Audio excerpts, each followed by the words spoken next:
지난주는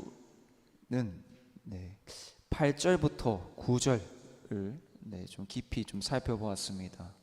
그 말씀에 관한 내용은 그리스도인으로서 이 바울이 감사를 하고 있는데, 이 감사는 어디로부터 나오나? 감사는 누구나 할 수 있는 것이 아니라 예수 그리스도를 믿는 믿음으로 말미암아 이 성경에서 말하는 참된 감사, 하나님께 감사할 수 있다라고 말씀을 드렸습니다. 또한 예수 그리스도 안에서 이 바울이 감사하였던 이 감사는 이 로마 교회 성도들의 믿음이 또 여러 세계의 교회들 가운데 전파되었다라는 것이었습니다.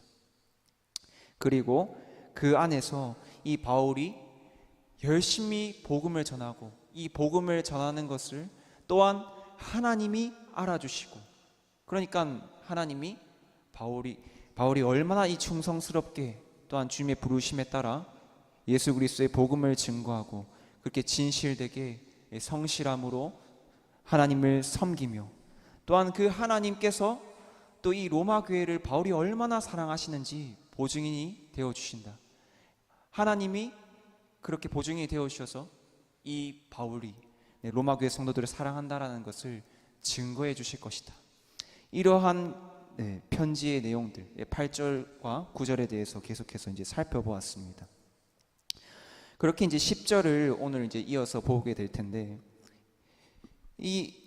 지금 10절에는 이렇게 말씀하고 있죠. 어떻게 하든지 이제 하나님의 뜻 안에서 너희에게로 나아갈 좋은 길 얻기를 구하노라 라고 말씀하고 있습니다. 그러니까 바울은 어떻게 하든지 로마 교회의 성도들에게 나아갈 좋은 길을 얻기를 기도하고 있는 것입니다. 13절에는 이렇게 말씀하고 있죠. 이 13절을 함께 볼까요? 13절에서는 이렇게 말씀하고 있습니다. 형제들아, 내가 여러 번 너희에게 가고자 한 것을 너희가 모르기를 원하지 아니하노니. 여기까지만 한번 읽도록 하겠습니다. 이렇게 지금 바울이 계속해서 편지를 기록하고 있는 것을 보았을 때에, 바울은 로마 교회 성도들을 만나기 위하여 몇 번이고 시도했던 것을 우리는 알 수 있습니다. 그것을 위해 하나님께 기도할 때마다, 하나님, 내가 사랑하는 이 로마 교회의 성도들을 보게 하여 주십시오. 복음을 증거할 수 있도록, 이들을 만나러 갈 수 있도록 그 길을 열어주십시오. 이렇게 계속해서 기도했다는 것입니다. 그런데 아마 이 바울은 하나님의 인도하심에 따라 이 다른 지역에서 바쁘게 또 복음을 전파하는 사역을 감당하고 있었을 것입니다. 또한 이 로마 교회의 성도들을 만나기 위해서는 무엇보다도 하나님이 허락하셔야만 된다는 것을 말해주고 있다는 것입니다. 10절에 이렇게 말씀하고 있죠. 어떻게 하든지 이제 하나님의 뜻 안에서. 자, 이 말을 정말 우리한테 조금 이제 적용을 해보자면은, 우리 이 산동교회가 이번에 이제 담임 목사님과 또 종명이 또 진욱 청년 이렇게 3명에서, 그리고 또 우리 이 교회 산동교회 성도님들은 기도로서 또한 후원하고, 또한 이 복음의 전파가 이 키르기스탄 민족들 가운데 온전히 전파되도록 계속해서 기도했다는 것입니다. 이것은 절대 우연이 아니라는 것이죠. 하나님의 계획 가운데, 하나님의 절대적인 주권 가운데서 하나님의 뜻이 이루어진 것입니다. 하나님의 계획 가운데, 하나님의 시간 속에서 하나님이 정하신 그대로 우리가 하나님이 허락하여 주셨기 때문에 이번 여름 또한 키르기스탄 땅 가운데서 예수 그리스도의 복음을 전파할 수 있었던 것입니다. 그것이 하나님의 뜻이었다라는 거죠. 자, 바울이 지금 계속해서 로마 교회 성도들을 만나러 너무나도 가고 싶지만 이마저도 하나님이 허락하셔야만, 하나님의 뜻 안에서만 이루어질 수 있다는 것을 오늘 본문에서 말씀하고 있는 것입니다. 그러나 바울은 정말 그 애타는 마음, 하나님께서 이 로마 교회 성도들을 언제쯤 만나러 가게 하여 주실까, 또 복음을 전하러 가게 하여 주실까라는 그런 마음을 항상 품고 정말 바쁘게 사역을 하는 와중에도 자신의 기도 가운데에 부지런히 로마 교회 성도들이 예수님의 복음 안에서 평안함과 또한 그들이 믿음 안에서 바르게 자라날 수 있도록 빼먹지 않고 자주 그리고 규칙적으로 기도했다는 사실을 알 수 있습니다. 이 로마 교회 성도들을 사랑하는 이 바울의 마음이 또 어떻게 드러나고 있는가? 이렇게 말하고 있죠. 형제들아, 로마 교회 성도들을 형제들아라고 부르고 있습니다. 우리가 형제들아, 자매 이렇게 부를 때에 아무한테나 그렇게 부르지는 않지 않습니까? 가족들에게 그렇게 부르는 것이죠. 정말 친밀한 관계, 이 세상 가운데 누구보다도 그 친밀한 관계. 바울은 지금 이 로마 교회 성도들을 어떻게 여기고 있는가? 그리스도 안에서, 머리 대신 그리스도 안에서 교회의 공동체, 한 가족으로 여기고 있다라는 것입니다. 그렇게 이 애정이 담긴 호소를, 바울의 호소를 보시기 바랍니다. 이 이방인의 사도인 바울에게 있어서 지금 당장 로마에 갈 수 있는 길이 열리고 있지는 않지만 그가 자주 하나님 앞에 드리는 기도를 통해서 그들에 대한 관심과 사랑이 더욱 증폭되어져 갔을 것입니다. 더욱더 커져갔을 것입니다.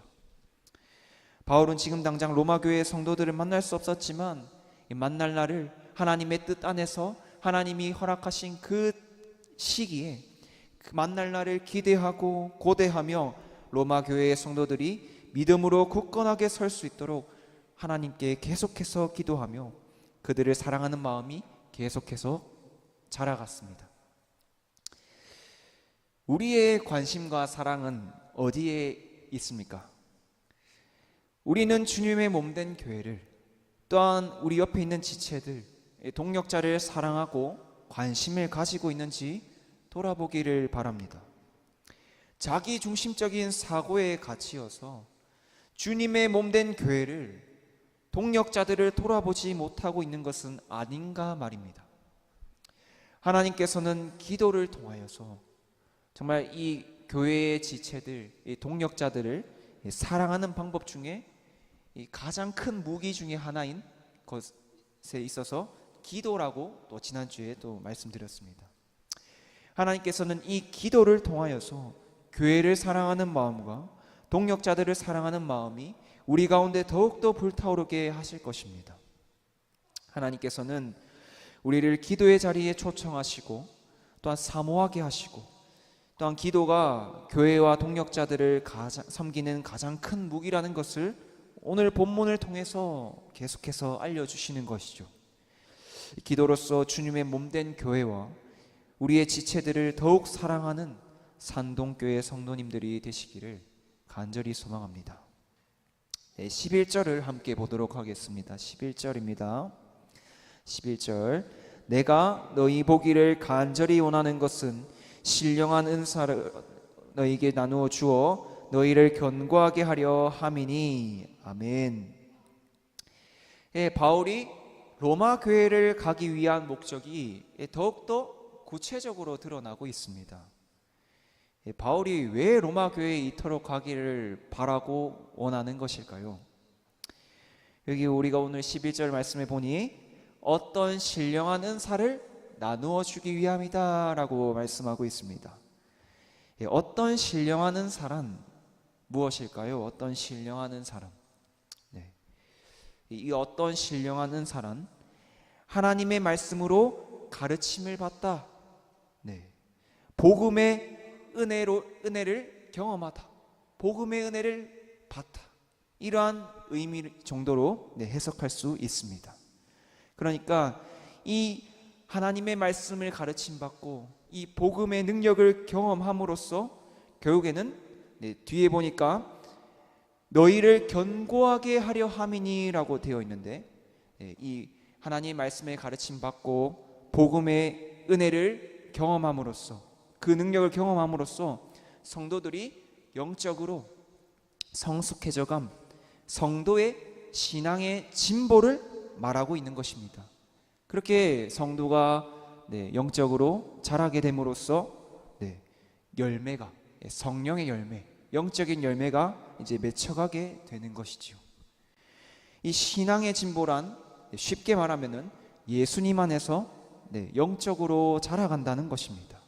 그뿐만 아니라 또 우리가 예수님을 믿게 되었을 때에 우리의 생각과 사고, 세계관도 점차 하나님이 기뻐하시는 방향으로, 경향으로 그렇게 변화되어져 간다라는 것입니다. 이것이 다 신앙의 진보에 속한, 구원받은 성도로서 신앙의 진보에 속하는 그러한 것들이지요. 그런데 이렇게 영적으로 신앙으로 진보한다, 영적으로 자라가는 데 있어서 무엇이 필요할까요? 자, 우리가 쉽게 좀 생각을 해보면은 몸이 튼튼해지고 또 키가 자라기 위해서는 또 육신에 필요한 영양소들을 공급해 주어야 될 것입니다. 저는 어렸을 때에 뭐 짧게나마 이제 운동을 좀 했었는데, 그러니까 운동을 잘하기 위해서는 또 이 신체적으로 좀 커야 되니까, 좀 잘 자라고 또 몸에 힘도 있어야 되니까 뭐 밥이라든지 이런 뭐 우유나 이런 걸 정말 많이 먹었던 것 같습니다. 이 막 접시에 저희 이제 교회에 있는 그런 밥, 더는 이제 아이들 먹는 접시, 그것보다 한 1.5배 정도 더 큰 이제 접시에 밥을 반을 담고 또 반찬을 반을 담아서 이렇게 하루 삼시세끼를 그렇게 이제 먹었던 기억이 납니다. 그러니까 그 목적은 이제 몸이 튼튼해지기 위해서, 몸이 잘 자라기 위해서, 그런 목적. 그래서 결국에는 축구를, 제가 운동 축구를 했었는데 축구를 잘하고 싶어서, 잘하기 위해서 이제 그렇게 힘을 쓰고 노력을 했다는 것이죠. 좀 이게 비유가 잘 이제 맞을지는 모르겠습니다. 그렇지만 좀 이와 비슷하게 우리가 신앙의 진보, 믿음이 자라가는 데 있어서도 영양분을 공급해 주어야 된다는 것입니다. 우리의 신앙이 더욱더 튼튼하고 견고해지기 위하여, 바르게 자라기 위해서는 바른 영양소가 필요하다는 것이죠. 이 영양소는 바로 하나님의 말씀과 기도입니다. 신자들은 하나님의 말씀을 통하여 하나님을 아는 지식 가운데 자라가게 됩니다. 그리고 이 지식에 근거하여서 우리가 기도를 합니다. 그리고 그 기도 가운데 하나님과 친밀한 영적인 교제, 사랑을 누리는 것이죠.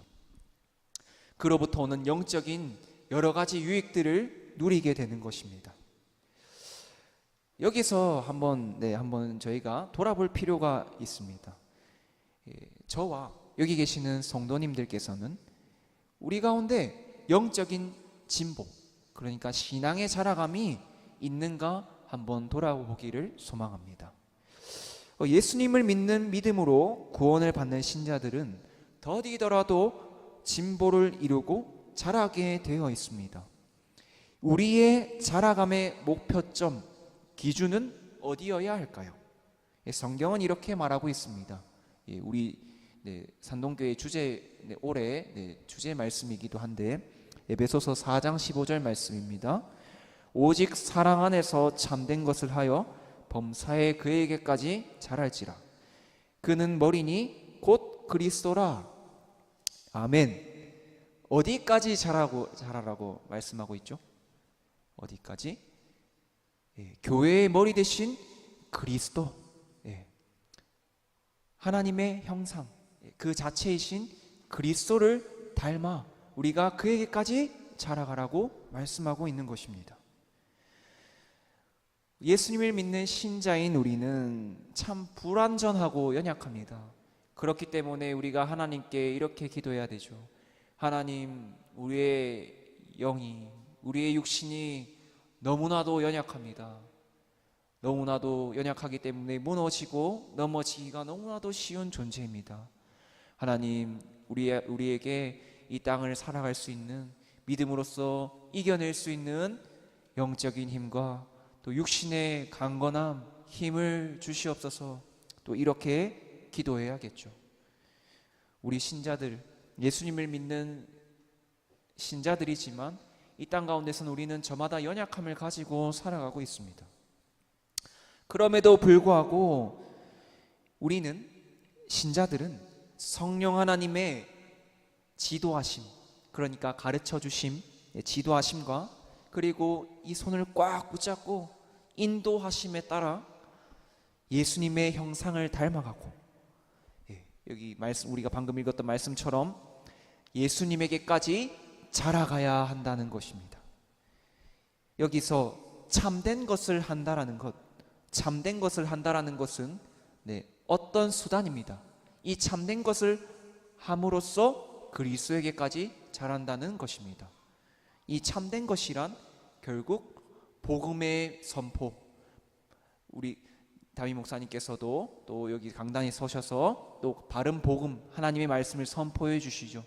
또 이 복음을 듣고 또 이 복음의 은혜를 깊이 경험하고, 그리고 이 복음의 능력을 경험한 자들이 이 복음을 삶으로 살아내며 하나님과 이웃을 섬기는 삶, 이것이 참된 것을 하여 그리스도에게까지 자란다라는 말씀의 의미입니다.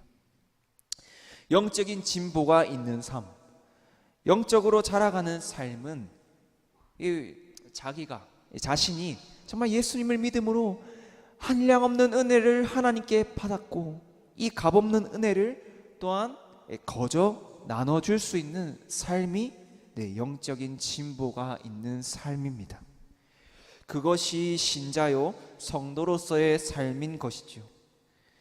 정말 힘들지만 또한 나를 상심하게 만들고 힘들게 만드는 사람들이 있더라도 죄인인 나를 구원하신 예수님의 사랑에 힘입어서 하나님, 이들을 어떻게 품을 수 있습니까?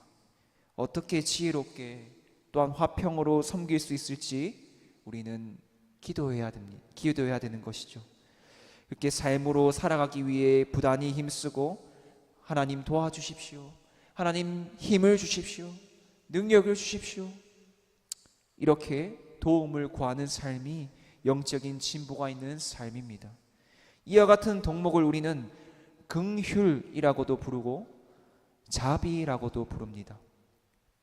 계속해서 영적인 진보를 이루는 삶에 있어서 이 영적으로 자라가는 사람들의 특징은 불법이나 잘못된 것을, 하나님의 말씀에 어긋나는 것들을 바라보며 어떻게 반응해야 될까요? 정말 어떻게 반응해야 될까? 하나님이 기뻐하시지 않는 그러한 말이나 행동이나 생각들이 있는 것들을 보게 되었을 때, 나 몰라, 이렇게 하고 그냥 모르는 채 하고 가만히 있는 것이 예수님 믿는 사람의 모습일까? 아니겠지. 이렇게 모르쇠로 눈 가리고 모르는 척하고 그렇게 덮어버리는 것은 하나님이 기뻐하시는 것이 아닙니다. 그러니까 예수님을 믿는 사람으로서 신앙의 진보를 이루는 삶이 아니라는 것입니다.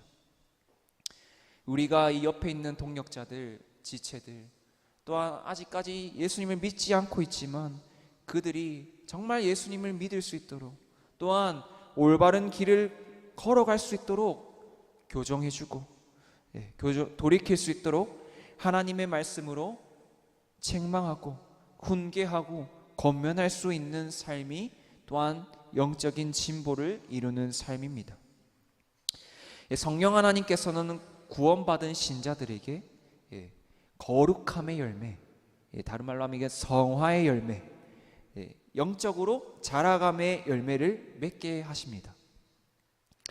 이는 우리에게 있어서 하나님이 기뻐하시는 것을 계속해서 바라고 쫓으며 하나님을 더욱더 사랑하는 것입니다. 하나님을 사랑하기에 그분의 말씀에 기쁨으로 자발적으로 순종하는 열매인 것이죠.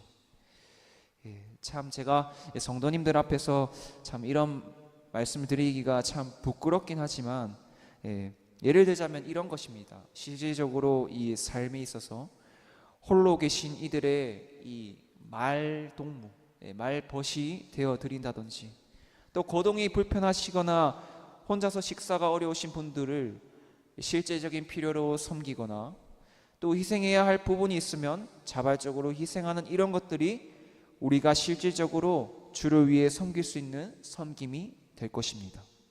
그리고 시험에 들지 않게 해주시기를 우리 주님이 가르쳐 주신 기도죠. 또 하나님 아버지께 기도해야 됩니다. 왜냐하면 우리가 예수님을 믿음으로 말미암아 우리가 하나님이 우리를 먼저 사랑하시고 또한 우리가 예수님을 믿음으로써 우리도 하나님을 사랑할 수 있는 존재가 되었습니다. 그런데 우리가 사랑하는 하나님은 죄를 너무나도 싫어하시기 때문에 우리가 주님을 사랑하지만 그럼에도 불구하고 나의 혼자 힘으로는 죄의 이 유혹을 이길 수 없으니 하나님이 주신 은혜로 죄와 피 흘리기까지 싸울 수 있도록, 죄를 피할 수 있도록, 또 하나님이 기뻐하시는 삶을 살아갈 수 있도록 기도하는 가운데 우리도 그러하기를 힘써야 하는 것입니다. 바울이 11절에서 말하는 어떤 신령한 은사를 로마 교회의 성도들에게 나누어 주어 견고하게 하려고 한다는 것은 로마 교회의 성도들을 하나님의 말씀, 곧 복음으로 섬김으로써 실질적인 신앙의 진보, 영적인 자라감을 이루고 또 영적으로 견고하게 함으로써 열매를 맺게 하려고 한다는 사실을 알려주고 있는 것입니다. 간절히 소망합니다. 우리 산동교회 성도님들, 또 여기 서 있는 또 저도, 또 우리 여기 계신 모두가 한 분 한 분이 더디더라도 우리가 그리스도 안에서 신앙의 진보를 날마다 하나님의 말씀을 사모하고 그 복음의 진리를 사모하는 가운데 또한 하나님과 영적인 교제를 누리는 이 기도의 자리를 사모함으로써 우리가 우리의 신앙이 자라나는 것을 소망하고 간절히 바라는 우리 산동교회 성도님들 한 분 한 분 되시기를 소망합니다. 12절입니다. 이는 곧 내가 너희 가운데서 너희와 나의 믿음으로 말미암아 피차 아니함을 얻으려 함이라. 이렇게 말씀하고 있습니다. 아멘. 바울이 말씀하고 있는 바, 12절에서 말씀하고 있는 바는 이런 것입니다. 제가 로마 교회에 가려는 목적은 로마 교회 성도님들을 섬기기 위한 목적입니다.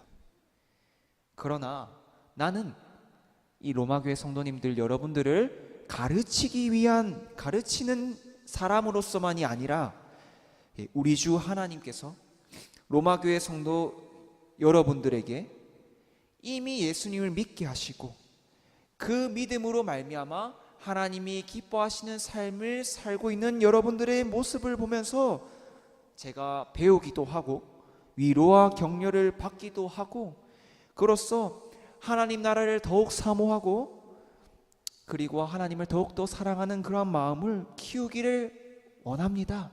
이러한 의미로 볼 수 있습니다. 로마서 1장 12절의 이 말씀이요. 우리는 여기서 겸손이라는 덕목을 보게 됩니다. 겸손.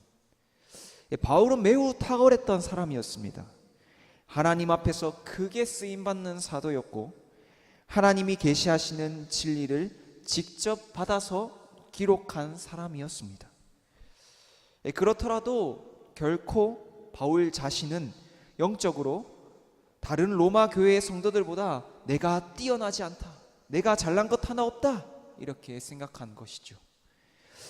우리는 교회 안에서 은영 중에 이러한 모습을 보게 됩니다.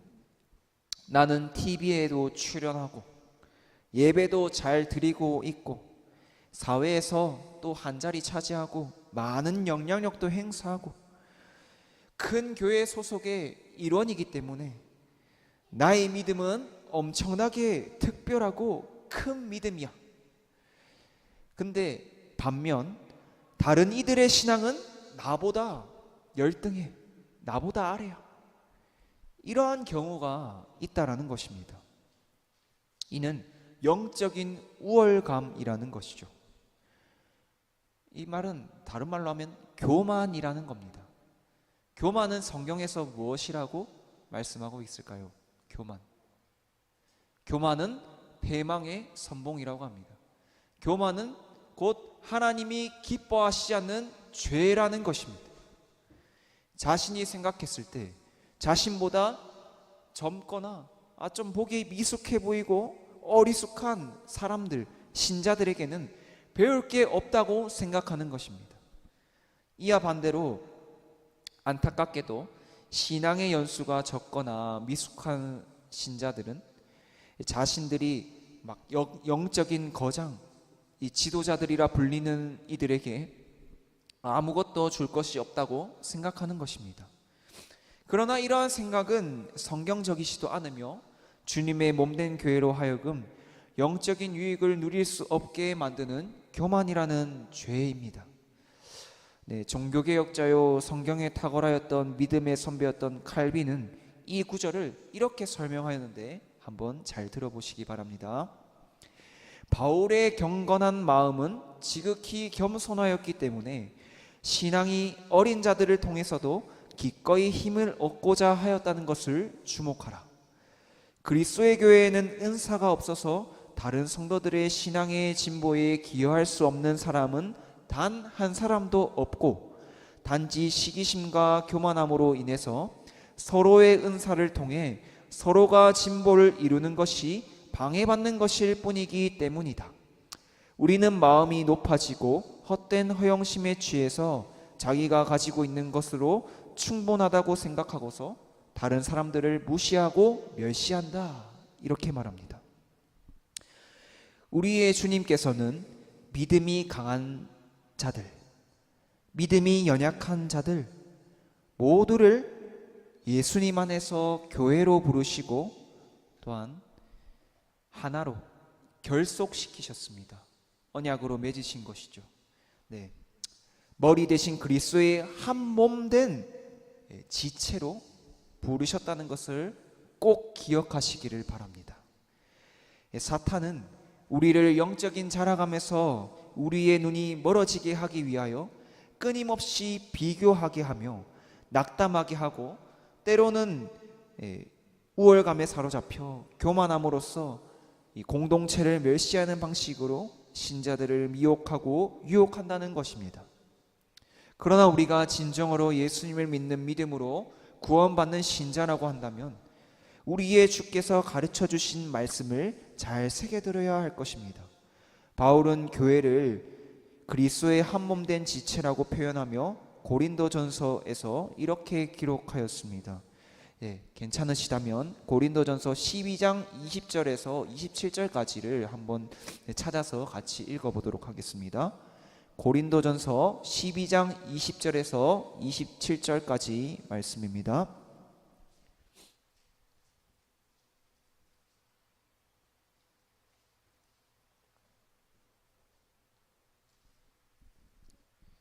고린도전서 12장 20절부터 27절까지 말씀입니다.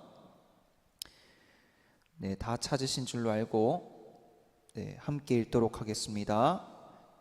이제는 지체는 많으나 몸은 하나라. 눈이 손더러 내가 너를 쓸 데가 없다 하거나 또한 머리가 발더러 내가 너를 쓸 데가 없다 하지 못하리라.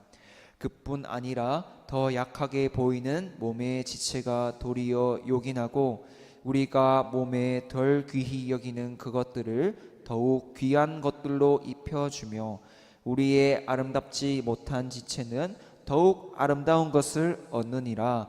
그런즉 우리의 아름다운 지체는 그럴 필요가 없느니라.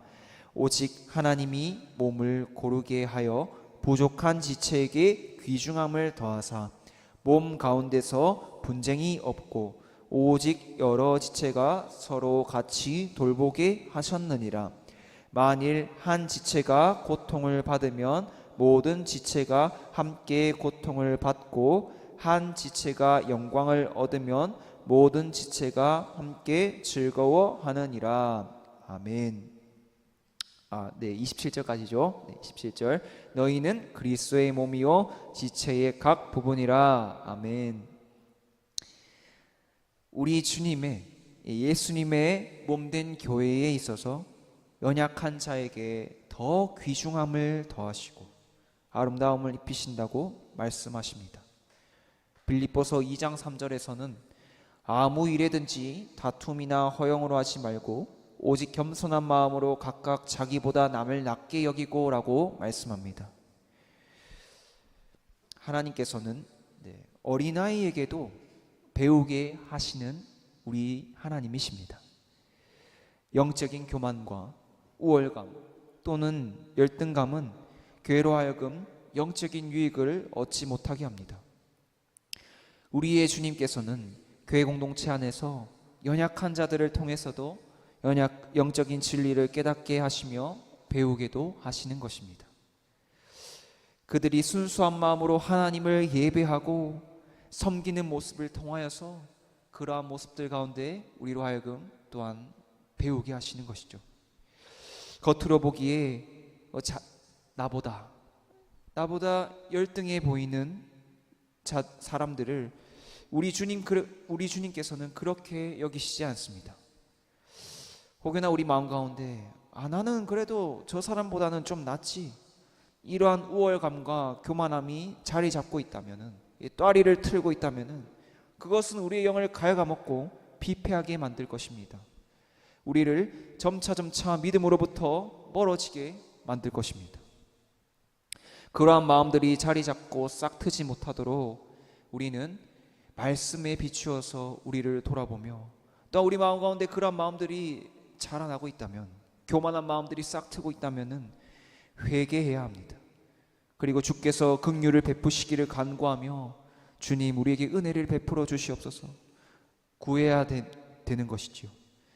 주님이 세우신 몸된 교회 안에서 겸손한 마음으로 자기 자신보다 남을 낮게 여기는 마음을 주시기를 기도하며, 그 가운데 우리 주님께서 정말 이러한 진리 가운데 영적인 유익을 주시는 가운데 우리가 풍성하게 누릴 수 있는 그런 산동교회가 되기를 간절히 소망합니다. 또 한 가지는 우리가 이렇게 믿음의 높고 낮음 이렇게 비교하는 것이 아니라 각자의 이 자리에서 말씀을 붙들고 주님 안에서 충성되이 믿음으로 살아내기 위하여 발버둥치는 그 모습을 통하여서 또한 우리 옆에 지체들이 정말 낭망하고 낙심하고 어려움을 겪고 있는 그 지체들이 그들에게 또 다른 위로와 격려가 될 수 있습니다. 다시 한번 하나님 나라를 소망하고 주님의 다시 오심을 사모하게 하는 자리로 서게 하는 통로로서 그러한 역할을 할 수 있음을 꼭 기억하시기를 바랍니다. 마지막으로 14절과 15절을 보도록 하겠습니다. 14절과 15절입니다. 헬라인이나 야만인이나 지혜 있는 자나 어리석은 자에게 다 내가 빚진 자라. 그러므로 나는 할 수 있는 대로 로마에 있는 너희에게도 복음 전하기를 원하노라. 아멘. 바울은 뒤이어서 자신이 하나님의 부르신 가운데 복음을 전하고 있는, 복음을 전하고 가르치는 것은 내 이름, 바울 이 이름을 한번 이 세상에 한번 널리 떨쳐보기 위해서가 아니라는 것입니다. 또한 돈을 많이 벌기 위해서 이것도 아니라는 것입니다. 이 세상 사람들이 보기에 저 바울이 저 복음 전하고 있는 저 자리가 나도 욕심이 나는데 매력이 있어 보이는데, 그러한 자리이기 때문에 바울이 부르심 가운데 충성되이 복음을 전하고 있는 것이 아니라는 것입니다. 바울은 빚을 졌기 때문이라고 지금 말하는 것입니다. 여기서 빚을 졌다는 것은 곧 바울 자신이 부득불할 의무이자 사명이라는 것입니다. 이 바울의 모습을 보시기 바랍니다. 하나님이 주신 그 은혜, 예수님의 그 죽으심과 부활의 복음을 믿는 믿음으로 말미암아 나를 죄와 사망의 권세에서 구원하여 주셨다. 복음 안에서 영원한 자유와 기쁨을 나에게 허락하여 주셨다. 영원한 이 천국의 소망을 나에게, 예수님 안에서 나에게 주셨다. 선물로 주셨다. 그 은혜를 내가 다 갚을 수도 없지만, 평생 다 갚아도 갚을 수 없지만, 그 은혜의 빚진 자로서 그러한 마음으로 자신에게 맡겨주신 의무를 끝까지 완수하고자 하는 그 충성된 마음이 지금 이 바울의 마음 가운데 있다는 것이죠. 여기서 복음으로 섬김의 의무를 다하고자 하는데, 이 복음으로서 어떤 대상들을 지금 바울이 섬겨야 되는 것인가? 여기에 대해서 우리가 좀 더 깊이 살펴보도록 하겠습니다. 먼저 헬라인과 또 그 뒤에 누가 나오죠? 헬라인과 야만인이 나옵니다. 헬라인과 야만인, 그리고 지혜 있는 자와 또 뒤에 어리석은 자가 나옵니다.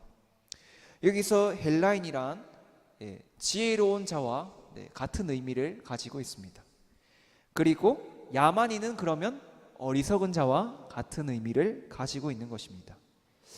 헬라인, 지혜로운 자, 야만인, 어리석은 자. 여기서 바울이 말하고 싶은 바는 무엇일까요? 먼저 헬라인과 또 함께 연결된 지혜로운 자가 어떤 의미를 가지고 있는가 한번 살펴보도록 하겠습니다.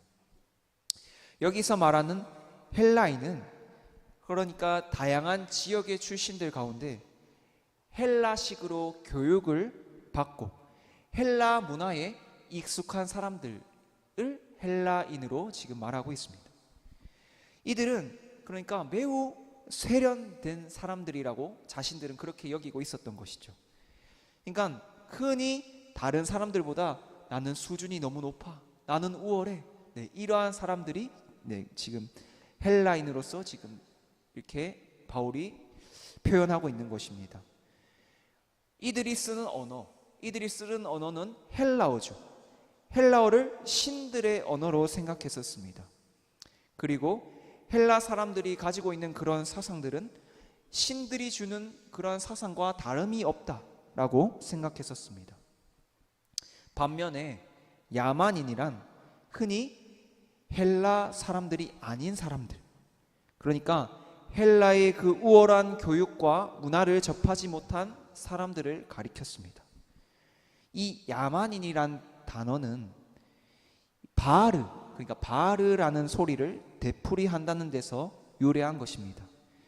그러니까 이 소위 자신들이 교양이 있다고 생각하는 이 헬라인들에게 있어서 헬라어가 아닌 다른 언어들은 그저 그냥 횡설수설하는, 알아듣기 싫은, 그러니까 알아들을 수도 없고 알아듣기조차 그런 경멸하는 그런 언어들로 여겨졌었고, 그래서 이 헬라인들은 이 여기 바울이 지금 이야기하고 있는 이 야만인들을 향해서 바르 이렇게 조롱하면서 흉내내며 그렇게 조롱을 한 것입니다. 그러니까 이 가장 좁은 의미에서 야만인은 교양 없이 무례하며 배우지 못한 사람들을 가리켰고, 좀 더 넓은 의미에서는 헬라인이 아닌 다른 이방인 전체를 야만인이라고 그렇게 일컫는 것입니다. 자, 그렇다면 이 지금 바울이 부득불 자신이 복음 전파의 의무를 감당해야 하는 대상의 범위가 어디까지인가? 이 바울의 이 복음의 부르심, 복음을 증거하는 이 부르심의 이 막중한 소명은, 이 사명은 어떤 특정 계층이나 대상들에 국한된 것이 아니었습니다. 그러니까 바울은 기천 여부를 막론하고 그가 부자든 가난한 자든 지혜 있는 자든 어리석은 자든 모든 사람에게 있어서 복음을 전해야 할 사명이 바울에게 있었다고 말하는 것입니다. 모든 인간은 그가 재산이 엄청나게 많든지 아니면 가난하든지 아니면은 정말 이 세상의 모든 그런 박학다식한 지식을 설령 가지고 있는 지혜로운 사람이든지 아니면 어리석은 사람이든 간에 예수 그리스도의 복음이 없으면, 이 예수 그리스도의 복음을 믿지 아니하면 하나님의 영원한 진노와 형벌의 심판을 받게 된다는 것입니다. 모든 사람에게 있어서 구원에 이를 수 있는 유일한 길이자 능력은 오로지 예수님의 복음을 듣고 믿는 것입니다. 다른 길은 없습니다. 그렇기에 바울은 지금 자신이 복음을 전해야 할 의무를 가지고 복음을 전해야 할 대상을 제한하고 있지 않는 것입니다. 복음은 모든 사람에게 있어서 평등하며 차별이 없는 것입니다. 그러나 이러한 바울의 메시지를 왜곡시켜서는 절대 안 됩니다. 네. 소위 그러니까 제가 아까 말씀드렸죠. 가난한 자든 부한 자든 또한 지혜로운 자든 어리석은 자든 오늘날에는 이 차별과 평등과 차별이라는 이런 말을 하면서 교회 안에 성소수자들 자신이 이제 성소수자라고 이제 주장하죠. 동성애자나 또한 예수님의 복음이 아닌 다른 복음을 설파하는 사람들, 또한 이 사회 가운데 남녀 갈등을 일으키는 사람들, 이들을 소위 페미니스트들이라고 하는데, 이러한 사람들이 교회 안에 이제 와서는 차별해서는 안 된다. 동성애를 죄라고 말하는 것은 차별하는 것이다. 그들을 있는 그대로 받아들이고 인정해라. 또한 이들에게도 목사의 직분, 그리고 교회의 다양한 직분들을 달라는 식의 의미로 받아들이고 해석해서는 안 된다는 것입니다. 그리스도 앞에서, 하나님의 말씀 앞에서 그 어떤 누구도 하나님 앞에서 의롭다고 여겨질 사람, 의롭다고 인정받을 수 있는 사람은 없습니다.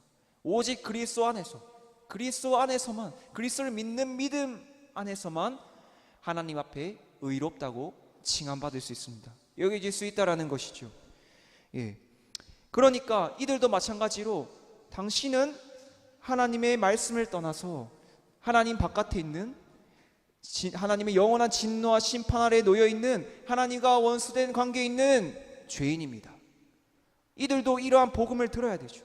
당신의 소망은 오직 예수 그리스도를 믿음 가운데, 이 복음 가운데 바르게 회개하고 돌이키시어서 또한 예수 그리스도를 믿는 믿음으로 말미암아 구원받아야 된다라는 이러한 복음의 메시지를 또한 들어야 된다라는 것이죠. 듣고 믿음으로 반응해야 된다라는 것입니다. 하나님이 주시는 그 믿음 가운데 올바르게 그 복음 가운데 반응해야 된다라는 것입니다. 이 복음의 올바른 반응은 무엇이냐? 이 회개라는 것에는 합당한 열매가 맺히게 되어 있는 것이죠. 정말 하나님의 말씀에 있어서 죄라고 한다면은, 하나님이 기뻐하시지 않는 거라고 한다면은, 이제는 이러한 것들이 있어서 탄식하고 죄에 대하여 무감각해졌던 지난 과거에서는 이제는 죄로 말미암아 탄식하고 애통해하며 아파하고 피 흘리기까지 싸우며 죄에서 떠나야 되는 것, 이것이 바로 예수 그리스도를 믿는 믿음, 또 복음을 믿는 믿음 가운데 올바른 반응이라는 것입니다. 또한 하나님이 기뻐하시는 삶, 곧 말씀 안에 거하기를 힘쓰는 삶이 구원받는 자들에게 있어 맺히게 되는 또한 회개에 대한 열매인 것입니다. 하지만 이 교회 안에서 또는 국가, 사회 공동체에서 하나님의 법과 질서를 무시하고 아무렇지 않게 여기면서 그러한 것들을 인권이니 차별이니 이러한 언어들로 포장해서 또 고개를 빳빳이 세우고 떵떵거리며 내가 왜 죄인인데, 이렇게 하나님 앞에서 행하는 행동들은 결국 교만인 것입니다. 오만방자한 어리석은 죄인의 모습이라는 것을 기억하여야 됩니다. 우리는 14절의 말씀 속에서 우리가 복음을 전하는 대상에 따라 그 복음의 메시지를 희석시키거나 변질시켜서는 안 된다는 것을 보게 된다는 것입니다. 바울은 복음을 듣는 대상이 어떤 대상이든지 한계를 두지 않고 바른 복음을 전해야 할 대상이며 섬김의 의무를 다해야 할 대상이라고 말하고 있습니다. 만약 교회 안에 온갖 부정부패를 다 저지르고 있지만, 그러나 이분이 헌금을 굉장히 많이 하기 때문에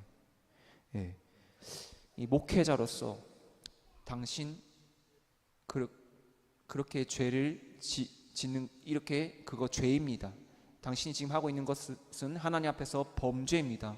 회개하고 돌이키십시오. 하나님의 엄중한 형벌과 징벌이 내리게 될 것입니다. 그러니 회개하고 돌이키십시오 라고 이렇게 해야 되는 것이 또한 목회자로서, 또 주위에 또 함께 교회의 지체들인 또 동역자들, 성도님들이 또 그렇게 또 바르게 이야기를 해주는 것이 올바르게 기능을 하는 말씀 위에 바르게 서 있는 교회일 것입니다.